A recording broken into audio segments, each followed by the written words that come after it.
الحمد لله رب العالمين الرحمن الرحيم مالك يوم الدين إياك نعبد وإياك نستعين اهدنا الصراط المستقيم صراط الذين أنعمت عليهم غير المغضوب عليهم ولا الضالين آمين. إن الحمد لله الذي نحمده ونستعينه ونستهديه ونستغفره ونعوذ بالله من شرور أنفسنا ومن سيئات أعمالنا من يهده الله فلا مضل له ومن يضلل فلا هادي له وأشهد أن لا إله إلا الله وأشهد أن محمدا عبده ورسوله. اللهم رب اشرح لي صدري ويسر لي أمري واحلل عقدة من لساني يفقهوا قولي. السلام عليكم ورحمة الله وبركاته. Firman Allah Subhanahu wa ta'ala, a'udzu billahi minasyaitonir rajim. Wa laqad nasarakumullahu bi Badrin wa antum adillah fattaqullaha la'allakum tashkurun. Surah Ali Imran ayat 1, 2, 3, yang bermaksud, dan demi sungguhnya kami telah berikan pertolongan kepada kamu, wahai Muhammad, di dalam peperangan Badar, sedangkan jumlah bilangan kamu amat sedikit. Fattaqullah, maka bertakwalah kamu kepada Allah, la'allakum tashkurun, moga-moga kamu menjadi hamba yang bersyukur. Yang dimuliakan Tuan Pengurusi Timbalan Setiausaha Berharian, ahli-ahli jalan kuasa, para imam, Bilal, Siap, dan semua para alim ulama, tuan guru, para asatidzah dan kiram, dan semua sahabat-sahabat, para jemaah yang dikasihi oleh Allah Subhanahu wa ta'ala sekalian. Di dalam bulan Ramadan yang penuh keberkatan ini, selain daripada Allah Subhanahu wa ta'ala memfardukan ibadah puasa kepada kita, Allah Subhanahu wa ta'ala juga telah merencanakan suatu kisah yang begitu besar dalam sejarah Islam, yaitu peristiwa Badar Kubra, yang berlaku dikatakan ramai di kalangan ulama pada tanggal 17 Ramadan pada tahun kedua Hijrah. Peperangan Badar ini peperangan yang pertama dalam Islam. Nabi SAW pada asalnya bukan ingin berperang. Nabi SAW berpangkat dengan para sahabat untuk menuju ke Badar, kerana Nabi nak halang satu rombongan pedagang dari Arab yang diketuai oleh Abu Sufyan, yang mana mereka membawa hasil dagangan mereka. Mereka pergi berdagang ke Syam dan mereka menuju ke kota Mekah. Nabi SAW berpakat dengan sahabat ingin merampas hasil dagangan mereka, bukan kerana Nabi lanut, bukan, tapi kerana Nabi nak menuntut bela, kerana mereka telah merampas semua harta yang ditinggalkan oleh orang Islam ketika mana orang Islam berhijrah ke Madinah. Sahabat Nabi yang paling kaya, Abdurrahman bin Auf, telah tinggalkan semua hartanya di Mekah, dan beliau hanya bawakan jubahnya saja bila beliau pergi ke Madinah. Semua harta itu dirampas oleh orang-orang Arab Mekah. Justru itu Nabi berpakat untuk mengepung pedagang Arab itu, nak merampas hasil dagangan mereka. Jika yang dibandingkan dengan apa yang mereka ambil daripada Islam, ianya tidak ternilai. Dan Abu Sufyan ini sememangnya seorang yang licik. Abu Sufyan yang mengetahui rombongan tersebut, bila mendapat perkhabaran berita daripada risikan, lalu cepat-cepat dia hantarkan utusan ke Mekah dan bagi tahu kepada Abu Jahal yang menjadi pemimpin Mekah ketika itu, supaya menghantar tentera untuk memerangi Nabi kita Muhammad SAW. Dan Abu Sufyan juga telah menggunakan jalan yang lain untuk balik ke Mekah. Dia menggunakan jalan pesisir pantai. Dan akhirnya bila mana dia dan rombongannya merasakan telah selamat daripada kepungan Nabi kita Muhammad SAW, lalu dihantarkan utusan kali kedua meminta supaya Abu Jahal kembali balik ke Mekah dan tak payah datang ke Badar kerana mereka telah selamat. Tapi dengan angkuh dan bongkaknya Abu Jahal mengatakan, wallahi, demi Allah, la narji', kami tidak akan kembali balik ke Mekah hatta na'tiya Badar, sehinggalah kami sampai ke Badar. Di sana kami akan meraihkan kemenangan kami. Di sana juga kami akan minum arak sepuas-puasnya, wa nashraba khamra wa nasma'al ghayah, kami akan dengar nyanyi-nyanyian dan kami akan berpesta sebesar-besarnya hatta tasma'al Arab, sehingga orang-orang Arab di sekeliling kami ini mengetahui bahawa inilah kehebatan kami. Fala tazal tahabuna, dan mereka tidak akan sekali-kali untuk melawan kami buat selama-lamanya. Dengan angkuhnya, Abu Jahal tetap juga ingin marah kepada untuk memerangi Nabi kita Muhammad SAW. Dan sememangnya Nabi dan para sahabat tidak bersedia untuk berperang, kerana mereka sebenarnya bukan ingin berperang. Dan bila mana dipendekkan ceritanya, bila mana Nabi SAW berhadapan dengan tentera Quraisy Mekah, lalu ketika itulah Nabi SAW melihatkan keadaan tentera Islam yang begitu baik jika nak dibandingkan dengan tentera musuh yang mempunyai bala tentera yang ramai. Ada pendapat kata, ada riwayat kata 1,300 orang, ada riwayat kata 1,000 orang. Kudanya ada 100 ekor, untanya ada 170 ekor. Ada pun di pihak Islam hanya ada 330 orang sahaja di antara sahabat-sahabat Nabi. Senjata pun mereka tidak ada. Hanya beberapa orang sahabat sahaja yang mempunyai pedang. Yang lain hanya menggunakan pelepah tanah sahaja, tuan-tuan. Jadikan senjata kepada mereka. Kuda hanya ada 2 ekor, ada riwayat kata 4 ekor. Unta hanya ada beberapa ekor sahaja. Dan bila mana Nabi SAW bermunajat, bila mana Nabi SAW berhadapan dengan tentera-tentera Quraisy Mekah itulah, maka Nabi mengangkat tangannya ke hadarat Allah Subhanahu wa Ta'ala. Dikatakan tangan Nabi angkatkan ke langit sehingga menampak keputihan ketiak Nabi SAW. Kerana sungguhnya Nabi berdoa. Nabi berdoa dan terus berdoa. Nabi berdoa, Allahumma anjisni ma wa'atani, Allahumma ati ma wa'atani, Allahumma in tuhlik hadhil asabah min ahli Islam fala tu'bad fil ardi min ba'di dhalika abada. Ya Allah, ya Tuhanku, Engkau tunaikan apa yang Engkau janjikan kepadaku. Ya Allah, ya Tuhanku, Engkau kurniakan apa yang Engkau janjikan kepadaku.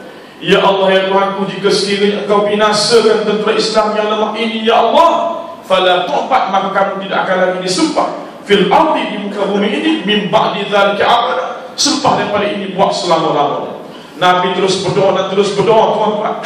Dan dalam riwayat ada menyatakan, di ketika Nabi sungguhnya Nabi berdoa, kain selendang yang dipakai di bahu Nabi SAW jatuh ke tanah. Bila jatuh ke tanah, Abu Bakar ambil letak balik atas bahu Nabi SAW. Dan Abu Bakar kata, ya Rasulullah, cukuplah ya Rasulullah, Allah Ta'ala akan pasti turunkan pertolongannya. Lalu ketika itu juga Allah Ta'ala menyatakan seperti mana yang Allah Ta'ala firmankan dalam surah Al-Anfal ayat nombor 9, istastaghithuna rabbakum, dan ingatlah wahai Muhammad di ketika mana kamu bermunajat meminta pertolongan kepada Tuhan kamu, fastajaba lakum, maka doa kamu itu telah diperkenankan oleh Tuhan kamu. Anni mumidukum, bahawasanya aku tambahkan jumlah bilangan kamu.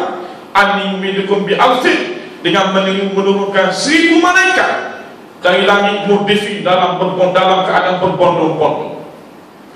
Di dalam ayat yang lain Allah Ta'ala menyatakan yumdilkum, ditambahkan jumlah bilangan kamu wahai Muhammad bi khamsati alafin, dengan menurunkan 5,000 malaikat yang turun dari langit musawwimin, dalam keadaan bertanda. Ada ayat kata 1,000 malaikat, ada ayat kata 5,000 malaikat. Malaikat turun dalam keadaan bertanda. Apa tanda malaikat turun dari langit? Bila malaikat menyertai peperangan bersama dengan sahabat dan Nabi SAW, dalam tafsir menyatakan di antaranya malaikat memakai serban. Maka sebab itulah tuan-tuan, dalam bulan Ramadan ini seelok-eloknya kita belajar pakai serban. Sesiapa yang tak biasa pakai serban, yang nak pakai serban, elok sangat-sangat. Bagi mereka yang tak pernah pakai serban di bukan bulan Ramadan, dalam bulan Ramadan mereka nak pakai serban, mereka pun pakai serban. Kita yang tak pakai serban ni, jangan pula kita kata kepada mereka, ni buat tabiat nak mampu. Jangan kata macam tu. Sebaliknya kita bagilah sangat semangat kepada mereka. Mereka lah yang lebih baik kalau pakai serban. Orang perempuan sebab tak sunat je pakai serban. Kalau sunat dah semua pakai serban. Itu tuan-tuan, itu yang pertama. Yang keduanya ialah malaikat naik kuda yang bersayap. Ini didengar oleh para sahabat Nabi bila mana mereka angkatkan senjata mereka untuk pancung kepala musuh. Bila angkatkan senjata mereka, dia tengok kepala musuh dah terpancung. Kepala musuh dah terpancung, tangan dah tergolai. Ini siapa punya kerja? Kerja malaikat. Dan mereka dengar pahlawan berkuda, Ini banyak diceritakan dalam banyak kitab dan kitab tafsir.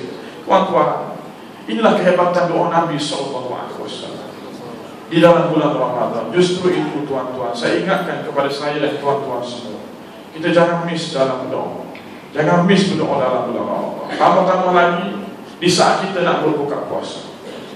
Dalam hadis sahih menceritakan, di saat nak buka puasa itu memang sangat-sangat digalakkan berdoa.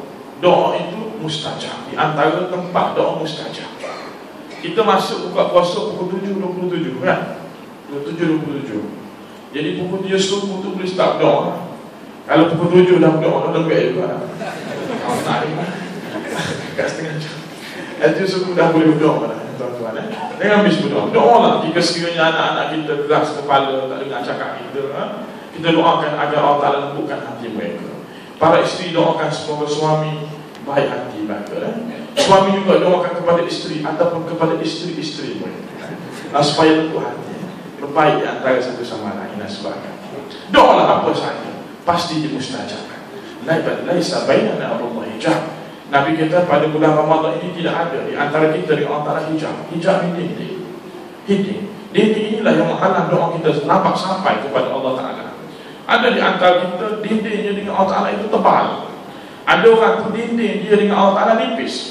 Ada orang tu dinding dia dengan Allah Ta'ala tidak tebal dan tidak nipis. Jadi kita semua ni tidak tahu doa kita ini nampak sampai atau tidak. Ini bergantung kepada dinding. Tapi Nabi kata laisa bainana wa bainallahi hijab. Di antara kita dengan Allah Ta'ala dalam bulan Ramadan, ianya tidak ada hijab, tidak ada dinding. Dan kita terus doa kita itu terus sampai kepada Allah Subhanahu wa Ta'ala. Maka oleh itu tuan-tuan, berdoalah kita. Berdoalah kita, mintalah apa saja kepada Allah Ta'ala. Allah Ta'ala suka sangat-sangat hamba-hambanya berdoa minta kepada.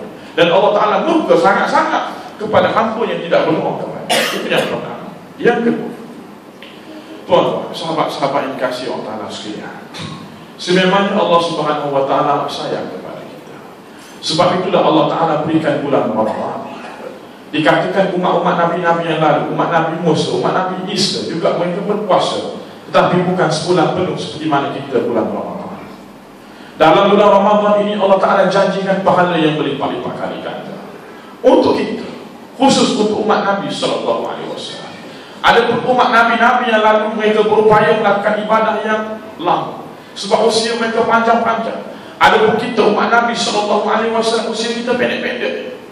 Al-amal ummati baina 60 wa 70. Umur umatku ini Nabi kata di antara 60 hingga 70. Bagi mereka yang umur melebihi 70, itu ialah extra time. Itu tandanya kau boleh panggil mari-mari. Bagi mereka yang usianya sebelum mencapai 60 dah meninggal, itu tandanya Allah Ta'ala amat sayang. Dan kita ini tidak tahu bila masanya kita akan meninggal, bila kita akan mati, tuan-tuan. Ramai kawan saya di fakulti saya, satu jawatan dengan saya, yang telah meninggal, muda-muda mereka. Saya pun tahu, mungkin malam ni, mungkin besok, tapi agak-agak lama lagi. Agak-agak. Kita tahu bila, tuan-tuan, tahu bila. Yang penting, tuan-tuan, kita ada persediaan untuk berjumpa dengan Allah Ta'ala. Dalam bulan Ramadan ini, pahala berlimpah-limpah kali. Pahala ni duit. Pahala ni duit. Masa duit ni. Ada duit ni. Pahala ni duit. Guru saya selalu pesan kepada saya dulu, masa belajar di pondok. Kalau kamu dengar orang sebut pahala, kamu gambarkan pahala itu ini seperti duit. Duit, ingat duit. Kalau kamu buka dompet, kamu lihat ada warna merah, kan? Ada warna hijau, ada warna biru. Warna biru tak banyak warna. Warna coklat. Warna coklat ni, musim gaji ni banyak warna coklat. Itu RM ringgit Malaysia. Kita kat negara kita nak berbelanja, kita guna RM ringgit Malaysia. Kalau kita ke Thailand, kita guna bank. Kalau kita ke Indonesia, kita guna rupiah. Kita tak boleh guna nilai mata wang yang lain, tak boleh.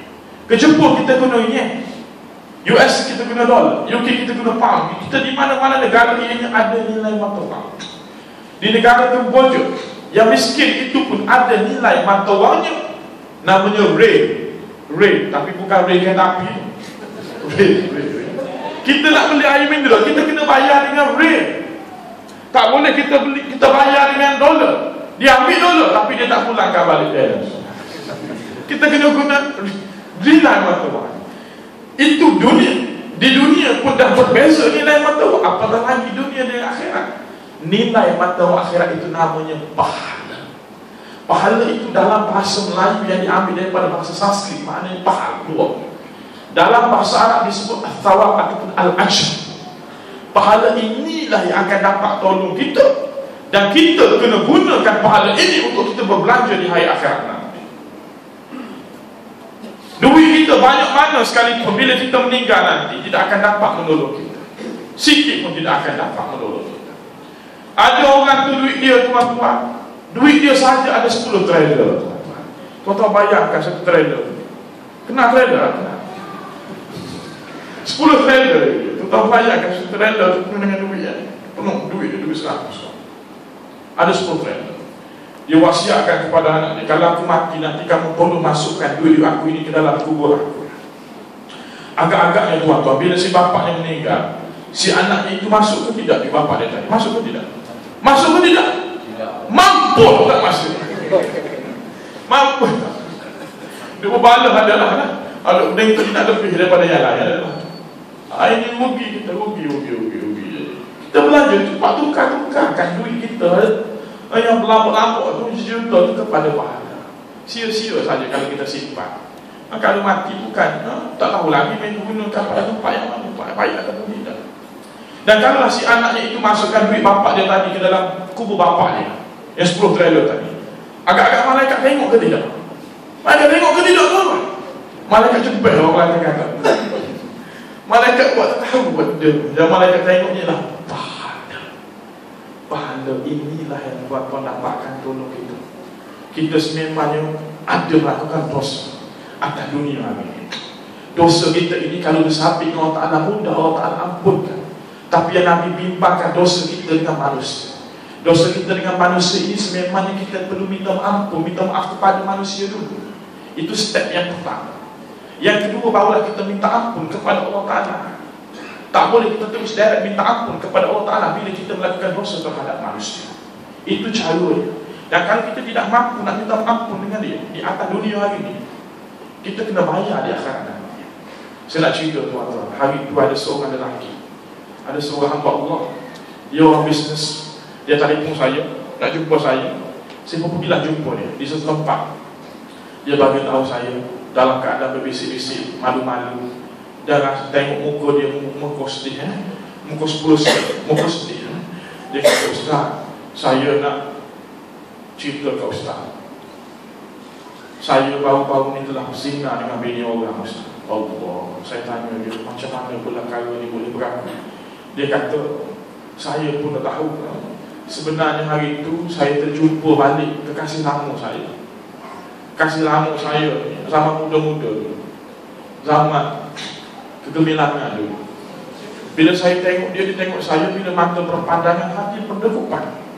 Lalu janji dia menterikan. Mereka letih. Lama-lama oleh kerana syaitan ini menguasai kedua-dua mereka, maka mereka telah melakukan perkara tertentu. Lepas itulah, lepas mereka bersama itulah, maka barulah kekasihnya itu bagi tahu kepadanya, rupa-rupanya dia tu bini orang. Allah, Ustaz, bila dia bagi tahu saya dia bini orang, Ustaz, Allah, saya rasa gelap hati. Kalaulah dia bukan bini orang, Ustaz, tahan sikit, Ustaz. Oh, sedap dia kata. Tahan kepala otak. Saya kena sama je.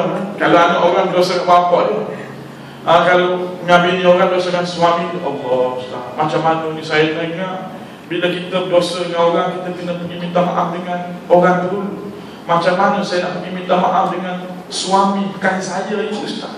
Sedangkan saya dapat tahu bahawa suaminya itu seorang pegawai kanan askar. Seorang pegawai kanan askar. Confirm saya kena tembok, Ustaz. Oh, saya kata kalau macam tak payah pergi jumpa. Dahul mafasid muqaddam ala jabil masalih. Kalau kita nak buat benda baik, kita kena tengok mudarat juga. Kalau mudarat tu lebih banyak, tak payah buat. Nak pergi minta maaf tu baik, tapi ketika itu kena pancung kepala, kena tembok, tak payah. Saya kata, Tuan ketika ini direct terus minta ampun kepada Allah Ta'ala. Tapi Tuan kena ingat, Tuan kena bayar balik di akhirat. tanya bayar dengan pahala. Dan saya kata banyakkan buat amal jariah. Kalau tuan dengar ada nak buat masjid, infakkan. Tuan bisnes, orang ada duit, bagi. Jangan pergi buat masjid. Kerana buat surah buat, ada nak buat renovation masjid tu suruh buat. Kalau ada wakaf apa-apa buat, bentuk kebajikan, amal jariah, buat. Ini sahaja harta kita yang kita nak gunakan. Dan tuan-tuan, saya nak ingatkan, kita semua ni mempunyai sejarah hidup masing-masing. Sejarah di zaman kegemilangan kita, zaman Pok Yeye, zaman di tepi pantai yang indah. Nah, zaman yang motor Vespa, kuncian dari orang. Tuan-tuan ingat kan itu? Tapi jangan cerita ke orang. Sama-sama sudah, jangan cerita kat bini, jangan cerita. Semua itu kita ni pernah melakukan perkara-perkara yang tidak baik. Kita pernah melakukan dosa terhadap manusia. Mungkin suatu ketika dulu kita pernah pinjam motor orang tak pulang. Mungkin kita pernah pinjam kereta orang pergi jual tu kereta. Mungkin kita pernah kata mati ramai orang, hutang orang tak bayar dan sebagainya. Justru itu kita pasti kena bayar balik. Nak bayar dengan apa? Bayar dengan pahala. Sebab itulah Allah Ta'ala buat kepada kita bulan Ramadan dan menjadikan pahala yang berlipat kali ganda. Man taqarraba fihi bi khaslatin min al-khairi kana kaman adda fariḍah fi ma siwa wa man adda fariḍah kana kaman adda 70 fariḍah fi ma siwa. Siapa-siapa buat amalan sunat dalam bulan Ramadan diganjarkan seperti mana amalan fardu. Buat fardu dapat 70 kali fardu. Semayang sunat maghrib ni kalau kita semayang sepanjang malam selama 100 tahun, pahala takkan sama dengan semayang fardu maghrib sekali. Tapi dalam bulan Ramadan, ianya seolah-olah kita lakukan ibadat fardu. Buat satu fardu dapat 70 kali fardu. Kita orang lelaki yang semayang Jumaat tadi, katakanlah dalam bulan Ramadan ada 5 kali, 5 minggu, 5 Jumaat, 5 kali 70 berapa? 350 kali. 350 kali itu seolah-olah 7 tahun kita semayang Jumaat, tuan-tuan. Itu pahala yang Allah nampakkan kepada kita. Yang lain-lain itu, Masya Allah, tabarakallah. Justru itu tuan-tuan, gunakanlah peluang ini. Gunakanlah sebaik mungkin tuan-tuan. Semayang terawih, jangan baca Quran banyak-banyak tuan-tuan. Siapa-siapa yang tak rasakan mereka dapat baca Quran dengan banyaknya, maka pergilah orang buka puasa. Orang buka puasa tambah-tambah pelajar hafiz. Dan banyakkan lakukan sedekah dan sebagainya. Dengan ini caralah tuan-tuan kita akan dapat membawa pahala kita, duit kita untuk guna kita di hari akhirat nanti. Wallahu a'lam. Aqulu qawli hadza wa astaghfirullahal azim li wa lakum. Wassalamu alaikum warahmatullahi wabarakatuh.